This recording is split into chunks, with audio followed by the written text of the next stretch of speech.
The morning fog rolled across Grandfather Mountain like it had every October for decades, but on this particular day in 2024, it would reveal something that had been hidden for 32 years. A wildfire had swept through the Blue Ridge Mountains the previous week, burning away layers of undergrowth and exposing sections of terrain that hadn't seen daylight since the Bush administration. The first Bush administration.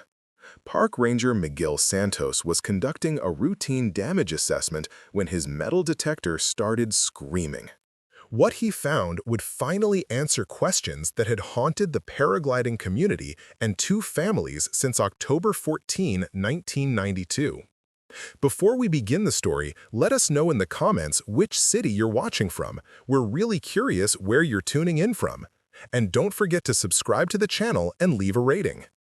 Tyler Beauregard had everything a 26-year-old could want in 1992. His trust fund from the Charlotte banking dynasty meant he never had to work, but Tyler wasn't the type to sit idle. He'd discovered paragliding during a trip to Switzerland in 1989 and became obsessed. By 1991, he'd moved to Boone, North Carolina, and opened Blue Ridge Adventure Sports with his college buddy Brandon Mueller. The shop sat on King Street, wedged between a head shop selling Grateful Dead memorabilia and a coffee house where local musicians played Nirvana covers on acoustic guitars. Tyler's Jeep Cherokee, with its Question Authority bumper sticker and roof rack permanently loaded with gear, was a fixture in the gravel parking lot. Brandon Mueller was everything Tyler wasn't. Where Tyler had inherited wealth, Brandon had student loans from Appalachian State that felt like they'd follow him to the grave. Where Tyler treated the business like an expensive hobby, Brandon saw it as his only shot at the American dream. At 28, he'd already watched his father's textile mill job disappear to Mexico thanks to NAFTA. He'd promised himself he wouldn't end up like his old man, drinking Budweiser in front of the television, complaining about Clinton and watching The X-Files. Brandon kept meticulous records in leather-bound ledgers, tracking every dollar that came through their register. The Packard Bell computer in the back office ran Windows 3.1 and contained spreadsheets showing the company was $45,000 in debt, though Tyler didn't know that yet. Brandon had been managing the book solo, keeping the bad news from his carefree partner. Ashley Caldwell had dated Tyler for 2 years before their spectacular breakup in August of 1992. At 24, she was finishing her environmental science degree at UNC Asheville, writing her thesis on the impact of development on local ecosystems. She'd fallen for Tyler during an Earth Day celebration in 1990, back when environmental activism felt like it might actually change something. But Tyler came from development money. His family's bank had financed 3 golf course communities that destroyed wetlands she was trying to protect. Their relationship became a battlefield of ideologies. She'd show him articles about spotted owls and old-growth forests.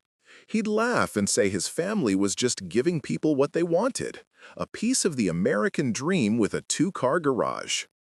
The breakup happened at the Widespread Panic concert at the Orange Peel in August. Ashley had been passing out flyers about a proposed development near Blowing Rock when Tyler grabbed the stack and tossed them in a trash can. "You're embarrassing yourself," he'd said, beer heavy on his breath. "And you're embarrassing me." She'd thrown her rolling rock at him, glass shattering against the brick wall, and stormed out.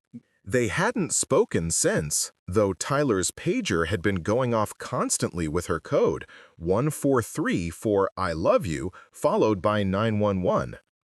Chad Peterson appeared to be the perfect employee. At 25, he managed the equipment room at Blue Ridge Adventure Sports with military precision. Every carabiner had its place, every harness was inspected and tagged with dates, every altimeter was calibrated weekly. He'd shown up in February of 1992, fresh from a stint in the Army Reserve, saying he'd heard about the shop from a friend. Tyler hired him on the spot. Chad had an easy smile and encyclopedic knowledge of gear. He even looked a bit like Tyler, same sandy hair and blue eyes, though Chad's face carried a hardness that Tyler's privileged features lacked. What nobody knew was that Chad Peterson was actually Chad Beauregard, Tyler's half-brother from an affair their father had in 1967. Chad's mother, a secretary at the bank, had been paid to disappear to Ohio when she got pregnant. She'd raised Chad on monthly checks that came with strict conditions: never contact the family, never reveal the truth. But when she died of breast cancer in 1991, Chad found all the documentation in a safe deposit box: canceled checks signed by Tyler's father, a birth certificate with the father's name blacked out, and a letter his mother had written but never sent, explaining everything. October 7, 1992, 1 week before the incident, started like any other Thursday. Ace of Base played on the shop stereo as Tyler checked the register receipts from the previous day. $240, not bad for a Wednesday in October. Brandon sat in the back office, staring at the computer screen showing their bank balance: $1,247.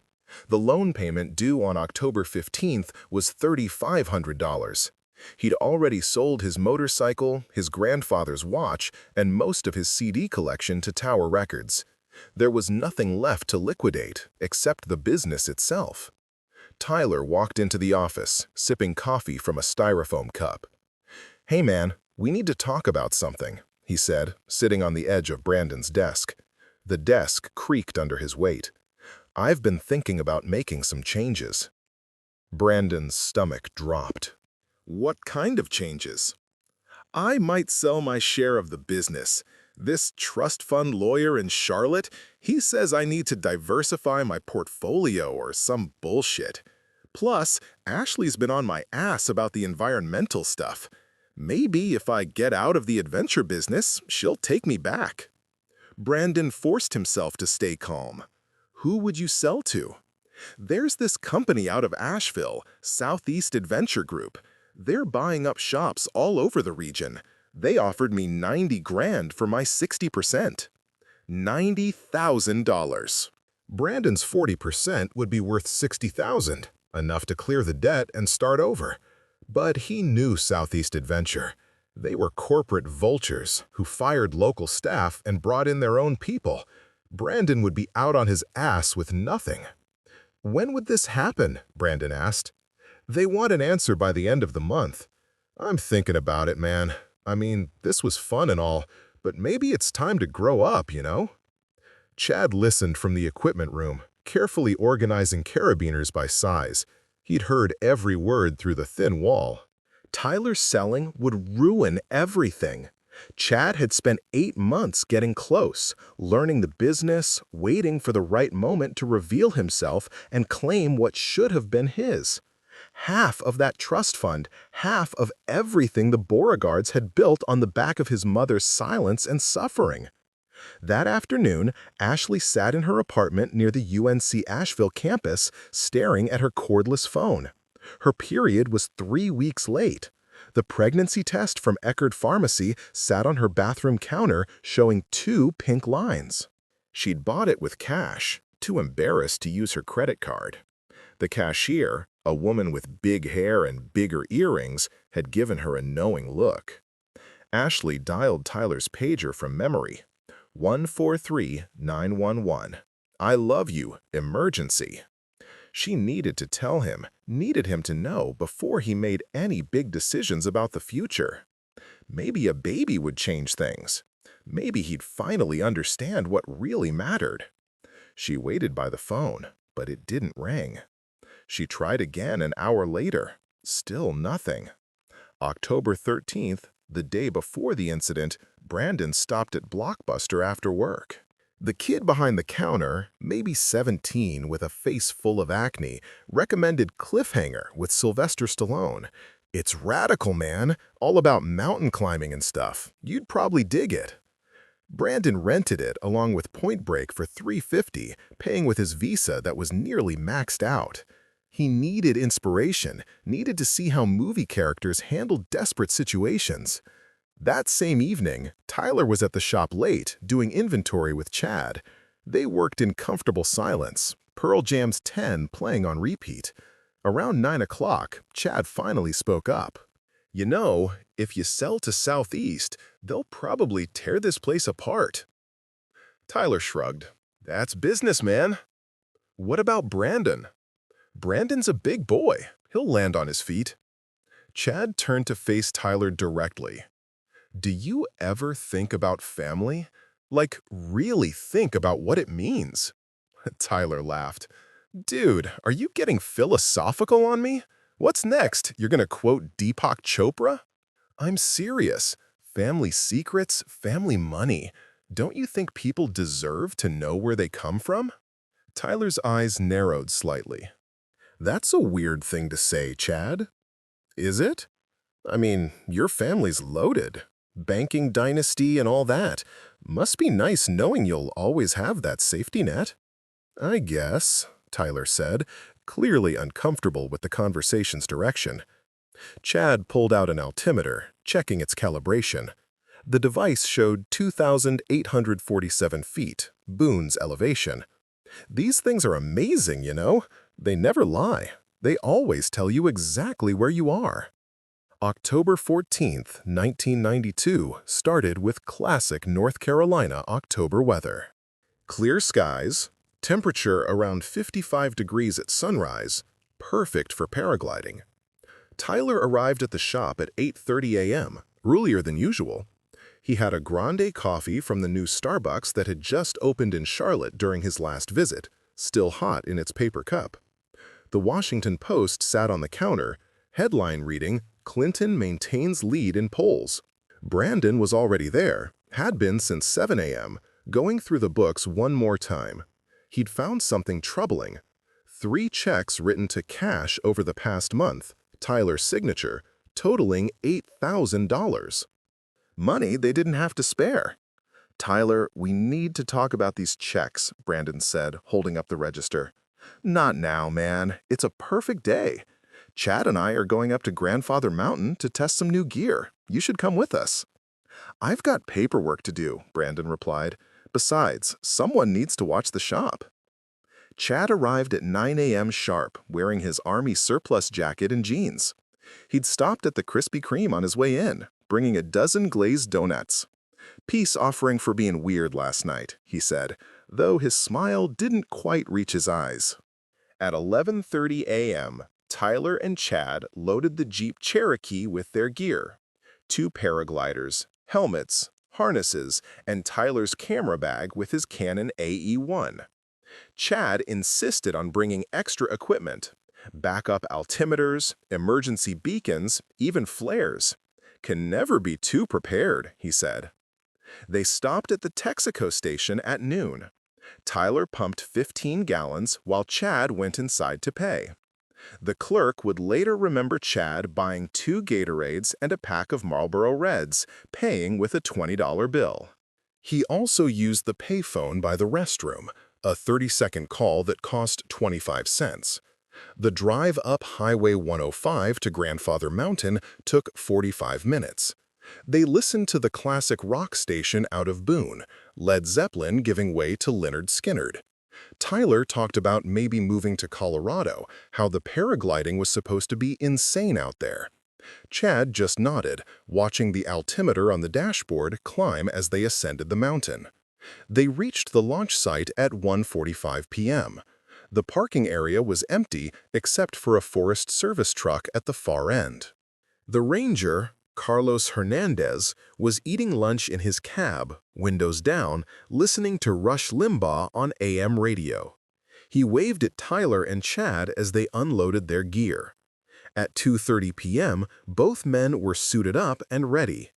Tyler's paraglider was red and yellow, Chad's blue and white. They did their final equipment checks, Tyler laughing at Chad's methodical process. "Dude, we've done this 100 times, relax." Carlos Hernandez would later testify that he saw both men launch successfully at approximately 2:35 p.m. Clean takeoffs, good wind conditions, everything looking normal. He went back to his paperwork, filing a report about illegal camping in the backcountry.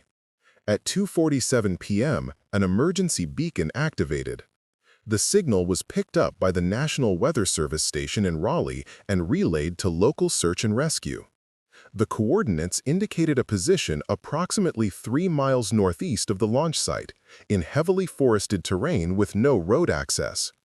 Carlos immediately radioed dispatch and began driving toward the signal's location. The Forest Service road got him within a mile, but he'd have to hike the rest. By the time he reached the coordinates at 4:15 p.m., he found nothing. No paragliders, no bodies, no sign of impact. Just trees and rocks and the normal detritus of the forest floor. The beacon signal had stopped transmitting at 3:15 p.m. As the sun set behind the mountains, search and rescue teams converged on the area. They searched through the night with flashlights and headlamps, calling Tyler and Chad's names. The only response was the echo of their own voices off the granite cliffs. The search continued for 3 days. Helicopters from Fort Bragg joined local rescue teams, their rotors echoing through the valleys like mechanical thunder. Volunteers from Appalachian State's outdoor program combed every trail and ravine. By October 17, more than 200 people were looking for Tyler Beauregard and Chad Peterson. The morning temperatures had dropped into the 30s. If they were injured somewhere in those mountains, hypothermia would have set in by now. Brandon Mueller hadn't slept since Tyler disappeared.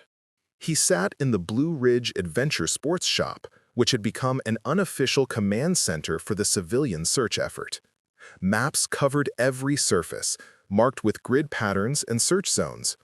A CB radio crackled with updates from teams in the field.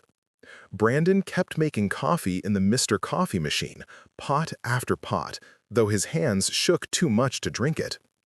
Ashley Caldwell arrived on the morning of October 16, her eyes red from crying. She'd driven up from Asheville in her Honda Civic after hearing about Tyler on the local news. "I need to help," she told Brandon. "Whatever happened between us, I need to help find him." Brandon noticed she looked pale, thinner than when he'd last seen her at the Widespread Panic show. "When's the last time you talked to him?" he asked. "I've been paging him for a week. 14391, our old code." She paused, then added quietly, "I needed to tell him something important." The FBI arrived on October 18th. 2 agents from the Charlotte field office, their navy blue Crown Victoria looking out of place among the pickup trucks and Jeeps in the parking lot. Special Agent Robert Williams was tall and thin, with prematurely gray hair and wire-rimmed glasses. His partner, Agent Jennifer Martinez, was younger, maybe 30, with sharp eyes that seemed to catalog everything. "We're not suggesting foul play," Williams told Brandon and Ashley in the shop's back office. "But when people with money disappear, we need to look at all possibilities. Tyler's trust fund is worth approximately $3 million. "You think someone killed him for money?" Ashley asked, incredulously. "We're not thinking anything yet," Martinez replied. "We're just gathering information. Who would benefit from Tyler's death?" Brandon laughed bitterly. "Nobody. Tyler didn't have a will. He was 26 years old. He thought he was immortal." The agents exchanged glances. "Actually, he did have a will," Williams said, pulling out a photocopy. "Filed with his family's attorney in Charlotte 6 months ago. He leaves the business to you, Mr. Mueller. The rest goes to his parents." Brandon stared at the document. Tyler's signature at the bottom, dated April 15, 1992. "I didn't know about this." "He also had a life insurance policy through the business," Martinez added. $200,000. You're the beneficiary."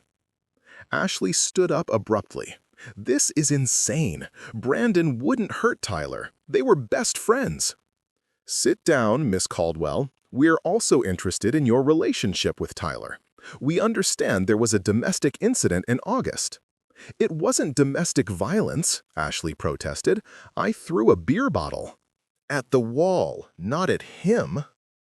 "The police report suggests otherwise," Martinez said, reading from a folder. "Tyler told officers you'd been harassing him, calling his pager obsessively, showing up at his apartment at strange hours." "I was trying to save our relationship," Ashley said, tears starting to flow. "I loved him." The investigation shifted from rescue to recovery on October 20. The search teams pulled back. The helicopters returned to base. Carlos Hernandez was one of the last to leave the mountain, standing at the launch site as the sun set, trying to understand what had happened. That evening, he stopped by the shop to return some equipment that Tyler had lent the Forest Service. Brandon was there alone, packing up the maps and radio equipment. "I keep thinking about that emergency beacon," Carlos said. "In 15 years of search and rescue, I've never seen one activate and then just stop like that. Usually, they keep transmitting until the battery dies, which takes days." Brandon looked up from a box he was taping shut. "What are you saying?" "I don't know what I'm saying, just that something feels wrong about this whole thing." The FBI forensics team arrived on October 21. They processed Tyler's Jeep Cherokee, which had sat in the launch site parking lot for a week.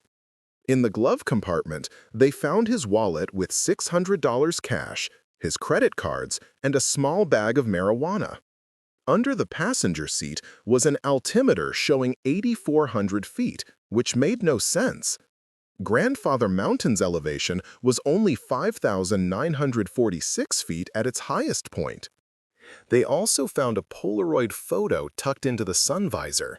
It showed Tyler and Chad at the launch site, both smiling, giving thumbs up to the camera. But the shadows in the photo were wrong. Based on the sun's position, it had been taken around noon, not 2:35 p.m. when Carlos saw them launch. Agent Martinez interviewed Carlos again on October 22nd. They sat in his Forest Service office, maps of the area spread across his metal desk. "You're absolutely certain about the time you saw them launch?" she asked. "Positive. I looked at my watch when they took off because I needed to log it for my report. 2:35 p.m. "And you saw both of them? Both paragliders in the air?" Carlos hesitated. "Well, I saw them launch, one after the other. Once they caught the thermal and gained altitude, I went back to my paperwork." "So you didn't actually see them flying away?" "No, but where else would they go? You launch, you fly. That's how paragliding works." The financial investigation revealed troubling details. Brandon had maxed out 3 credit cards, trying to keep the business afloat. He'd been rejected for a bank loan 2 weeks before Tyler disappeared.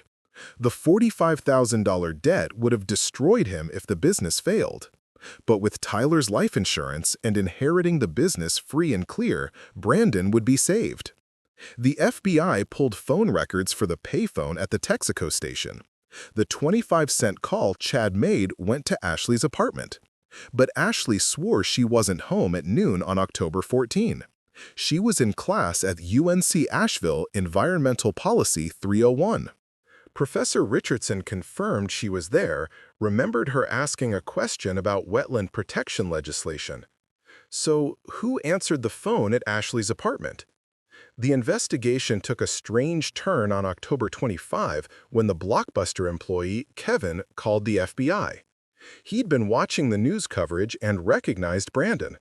"That guy was in here on October 13, Kevin told Agent Williams.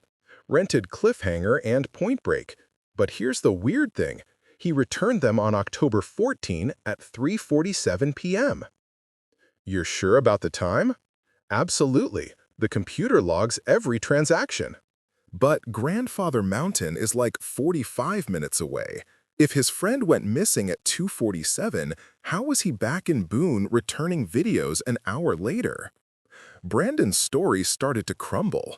He claimed he'd been at the shop all day on October 14th, but no customers remembered seeing him.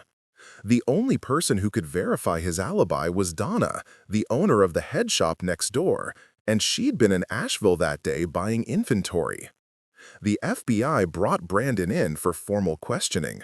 He sat in the interview room at the Boone Police Department, sweating despite the cold air conditioning. Williams and Martinez took turns pressing him. "We know about the debt," Williams said. $45,000. That's a lot of money. "The life insurance policy," Martinez added. $200,000, enough to save the business and have money left over. "You knew Tyler was planning to sell," Williams continued. "That would have ruined you." Brandon finally broke. "Okay, I wasn't at the shop all day, but I didn't kill Tyler. I would never hurt him." "Where were you?" Martinez asked. Brandon rubbed his face with both hands. "I drove up to the mountain. I wanted to talk to Tyler one more time about not selling, but when I got to the parking area, their cars were there, but they were already gone. I figured they were flying, so I left." "What time was this?" "Around 2 p.m., maybe 2:15. "And you drove straight back to Boone?" "Yes. Well, no. I stopped at Blockbuster first." Williams pulled out the Blockbuster receipt. "This shows 3:47 p.m. The drive from Grandfather Mountain to Blockbuster takes 45 minutes. That leaves an hour unaccounted for." Brandon was quiet for a long moment. "I sat in my truck in the parking lot and cried, okay? I knew I was going to lose everything. My business, my future, everything I'd worked for. So I sat there and cried like a little kid." The investigation stalled. Without bodies, they couldn't even prove a crime had been committed. Tyler's parents hired a private investigator, a former Charlotte cop named Duke Morrison, who specialized in missing persons cases. He started interviewing everyone who knew Tyler, going back to his college days at Wake Forest. That's when he found something interesting. Tyler's freshman roommate, James Park, remembered Tyler mentioning he had a half-brother he'd never met. "It was during one of those late-night dorm conversations," James told Morrison. "Tyler was drunk on Milwaukee's Best, talking about how his dad had an affair with some secretary. Said there was a kid out there somewhere with his blood, but not his name." Morrison took this information to Tyler's parents.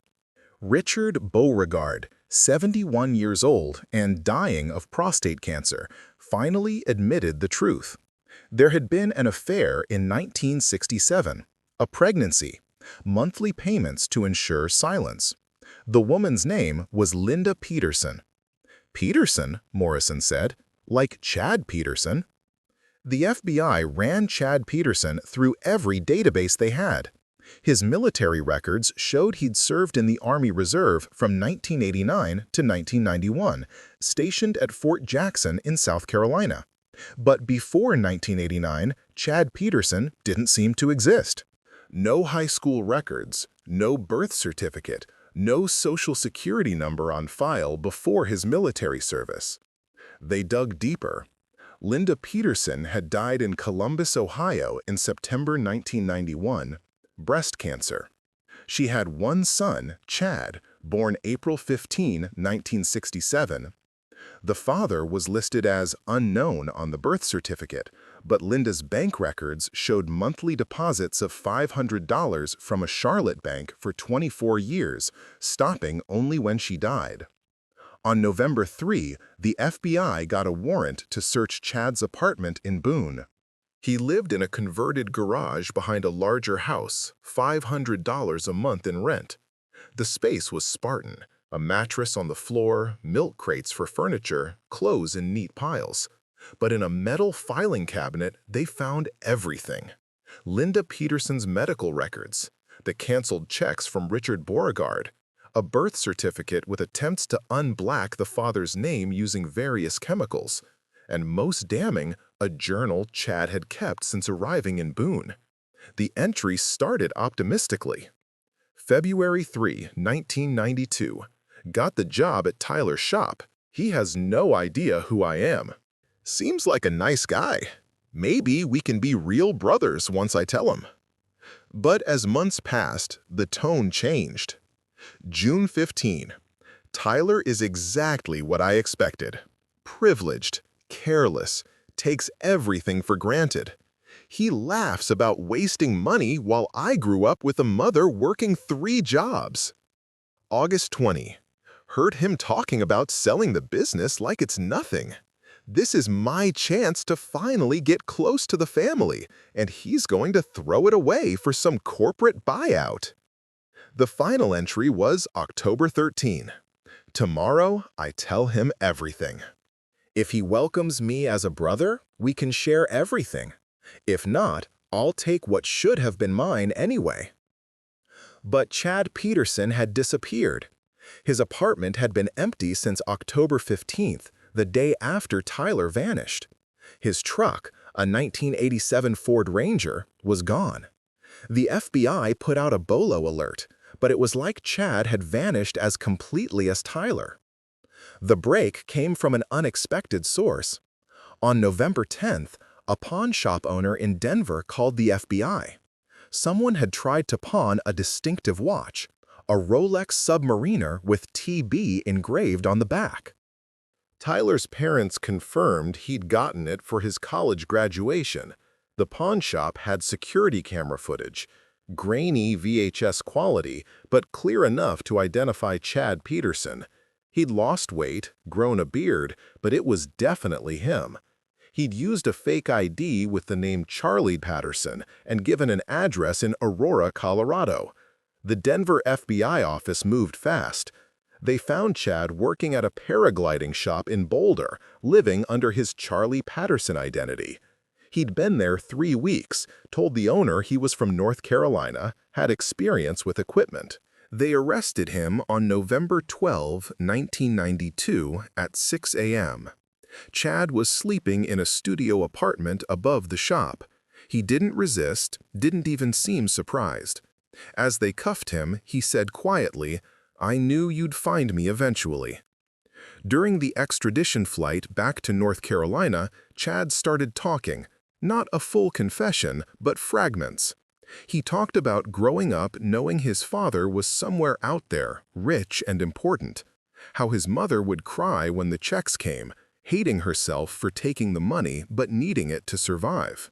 "She never told me his name," Chad said, staring out the window at clouds below.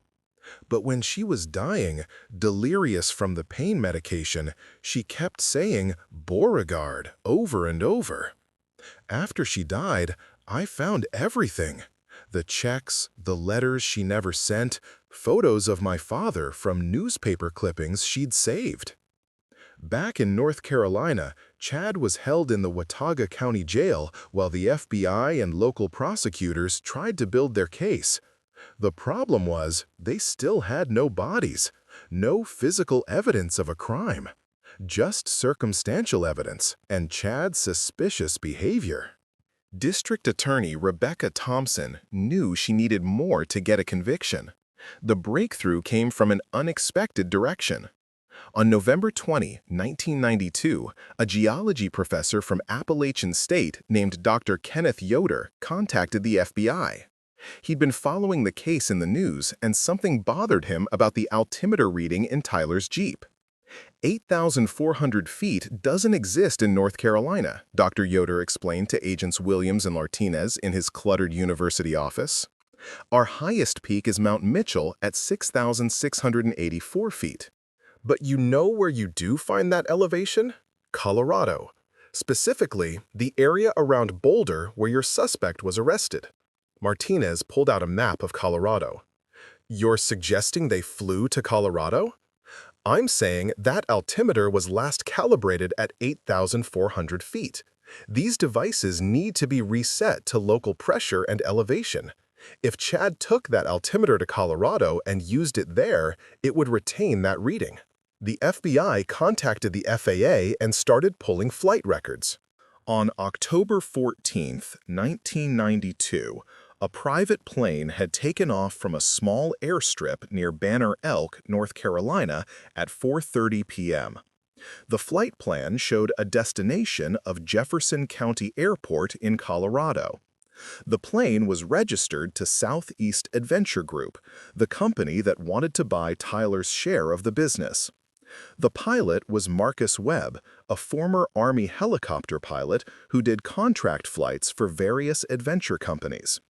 When the FBI tracked him down in December 1992, he was initially reluctant to talk. He was in the middle of a divorce, couldn't afford legal troubles. But when they offered him immunity in exchange for testimony, he opened up. Chad Peterson called me on October 10th, Webb said, sitting in an FBI field office in Denver. Said he needed a discreet flight to Colorado for some business deal. Paid me $5,000 cash, which I desperately needed for lawyer fees. He showed up on October 14th with 2 large duffel bags, heavy ones.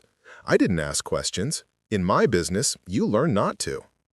Did you see what was in the bags? Williams asked. Webb shook his head. They were zipped up tight.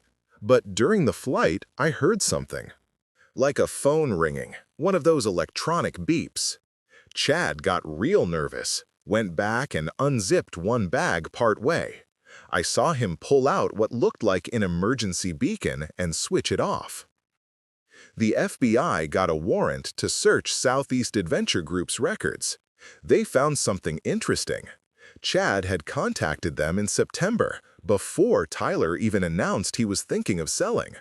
Chad had offered to broker a deal, said he could guarantee Tyler would sell if Southeast agreed to keep him on as manager of the Blue Ridge shop with a significant pay raise. The email records from Southeast's AOL account showed Chad's messages. I can deliver Tyler Beauregard's share of the business. In return, I want a 5-year contract as regional manager, $50,000 salary, and 10% ownership stake. Southeast had agreed in principle, pending Tyler's actual agreement to sell. But Tyler had been hesitant, hadn't committed to anything. The deadline was October 31, and Southeast was getting impatient. On December 15th, the FBI decided to try something unusual. They brought in Dr. Patricia Morse, a forensic psychologist who specialized in family dynamics and inheritance crimes. She spent 6 hours with Chad, not interrogating, but just talking, building rapport, getting him to open up about his childhood, his mother, his feelings about the Beauregard family. I just wanted to belong, Chad told her, tears streaming down his face. My whole life, I knew there was this other family out there, my real family, living in big houses, going to good schools, having everything I never had. My mother worked herself to death, keeping me fed and clothed while my father played golf at the country club. Did you plan to hurt Tyler? Dr. Morse asked gently. No, never. I wanted him to accept me. I had this fantasy that I'd tell him who I was and he'd embrace me as a brother. We'd share everything, the business, the family, the trust fund. I'd finally have what was stolen from me. What changed? Chad was quiet for a long moment. The day before, October 13th, I heard him on the phone with his parents. He was laughing about something his father said about keeping the wrong people away from the family money.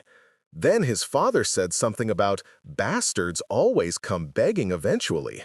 Tyler laughed and said, "Good thing we don't have any of those in our family tree." Dr. Morse leaned forward. That must have hurt.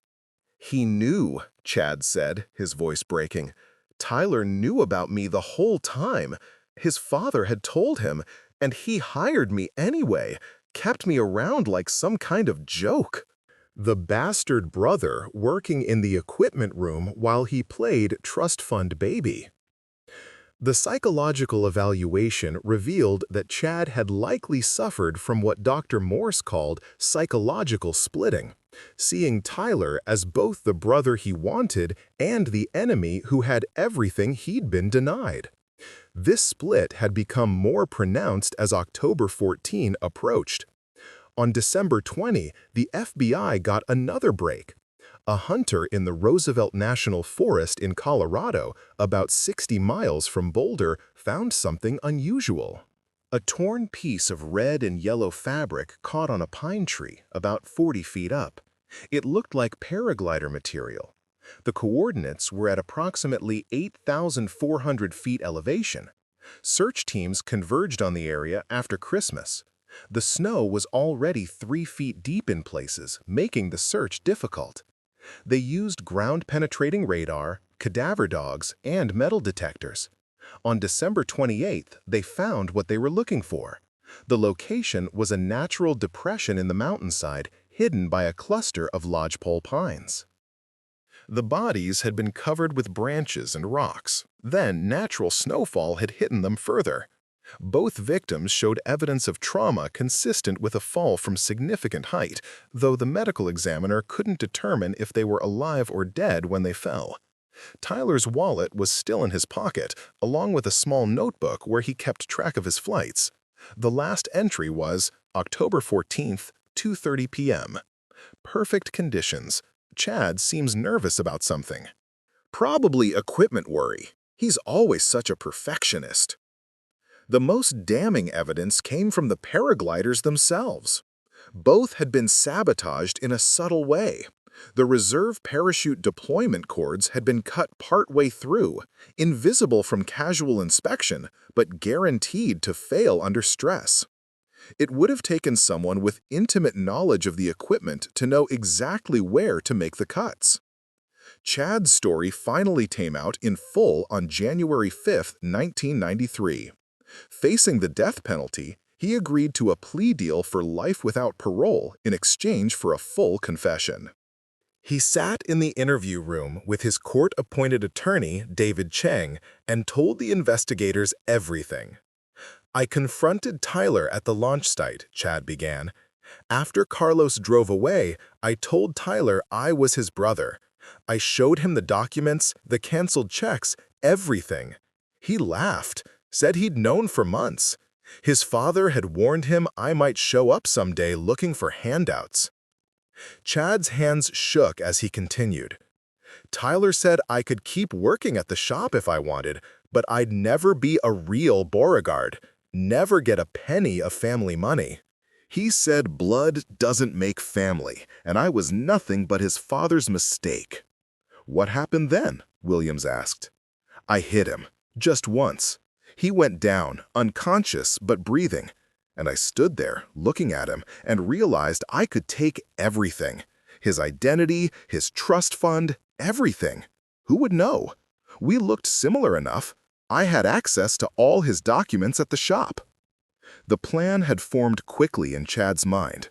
He would stage a paragliding accident, fly the bodies to Colorado where no one would look for them, then return and gradually assume Tyler's identity. He'd already been practicing Tyler's signature, studying his mannerisms, learning his passwords and PIN numbers. "I used the emergency beacon to create a false trail," Chad explained, activated it manually, then turned it off after 30 minutes. While search teams headed northeast, I loaded Tyler into my truck and drove to the private airstrip. But Tyler had started to wake up during the drive, groggy, confused, but alive. Chad had panicked, used a rock to ensure Tyler wouldn't wake up again. The medical examiner would later confirm this was the actual cause of death, blunt force trauma, not the fall. The flight to Colorado had been surreal. Chad sat in the small plane with 2 bodies in duffel bags, watching the country scroll by below. He'd already picked the spot in Roosevelt National Forest, had hiked there weeks earlier during a scouting trip. Remote, rarely visited, perfect for his purposes. "I carried them up one at a time," Chad said, his voice flat. "Set up the paragliders to make it look like a crash, then hiked out and had Marcus fly me back.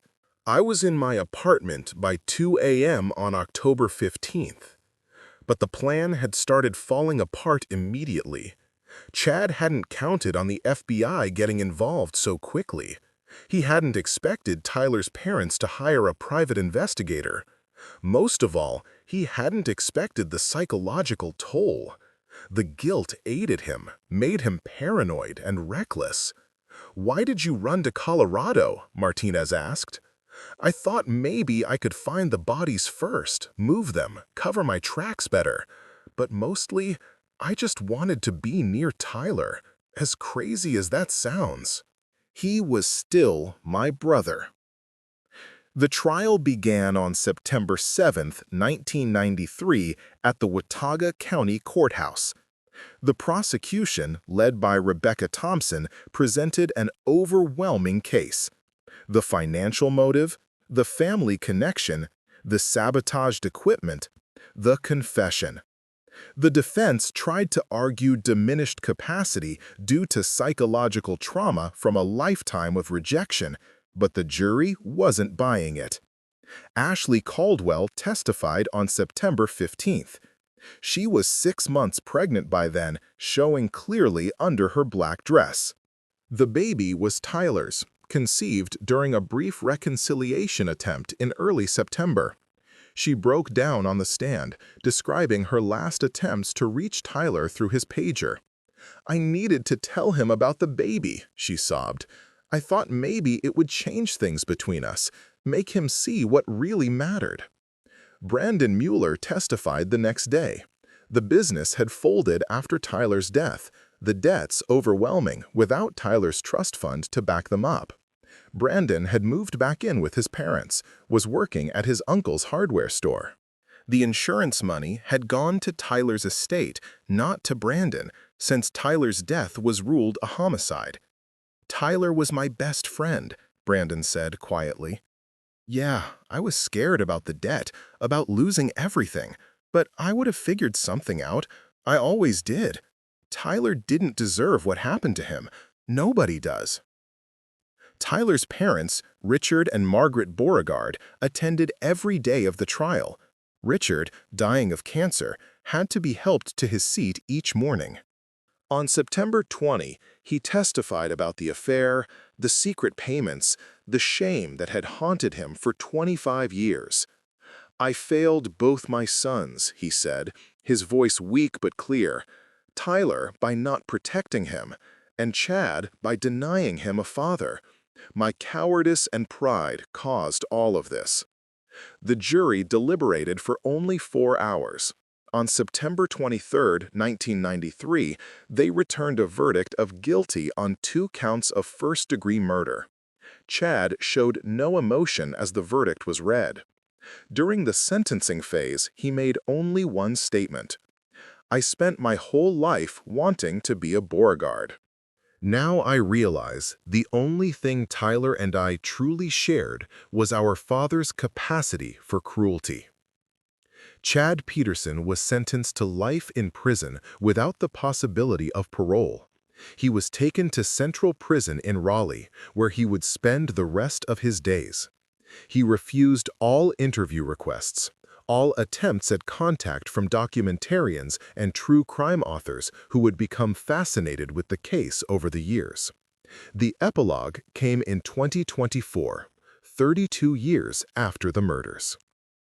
The wildfire that swept through the Blue Ridge Mountains that October destroyed thousands of acres but also revealed new evidence.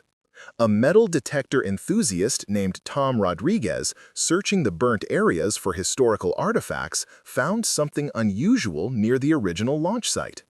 It was a tape recorder, a Panasonic RQ2102 that had been popular in the early 90s. The plastic casing was melted, but the tape inside had partially survived. When forensic audio specialists enhanced what remained, they heard Tyler's voice recorded on October 14, 1992. Testing, October 14, 2:25 p.m. "About to launch with Chad. He's been acting weird all day. Keep catching him staring at me. If something happens to me, check Chad Peterson's background. I think he might be—" The tape cut off there, the rest destroyed by heat and time. It suggested Tyler had suspected something, had tried to leave evidence just in case, but it was too late to matter. Chad Peterson died in prison in 2019, taking any remaining secrets to his grave. Ashley Caldwell, now Ashley Morrison, still lived in North Carolina. She'd raised Tyler's son, naming him Tyler Jr., who grew up to become a successful environmental lawyer. She'd married a kind man named Robert Morrison in 1997, had 2 more children, built a good life. But every October 14th, she still sent a page to a number that no longer existed, 143911.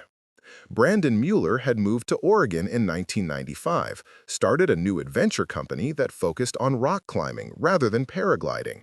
He could never bring himself to touch a paraglider again. He'd married, divorced, married again. Named his son Tyler with his second wife's blessing. The Blue Ridge Adventure Sports location on King Street became a Starbucks in 1998, then a yoga studio in 2005, then a CBD dispensary in 2019. But locals still called it the Paraglider Shop, and occasionally, tourists interested in true crime would stop by to take photos. Richard Beauregard died 6 months after the trial ended, his cancer finally winning. His last words to his wife were, "Tell Chad I'm sorry." Margaret Beauregard lived until 2007, spending Tyler's trust fund on environmental causes that Ashley recommended.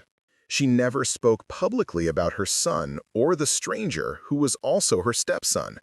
The case became a cautionary tale in the paragliding community about the importance of equipment checks and trusting your instincts about people. The FAA implemented new regulations about emergency beacon protocols. The North Carolina State Bureau of Investigation created new procedures for missing persons cases involving outdoor sports. But for those who knew Tyler Beauregard, he was more than a cautionary tale or a true crime story. He was a young man who loved the freedom of flight, who despite his privilege tried to share that joy with others through his business.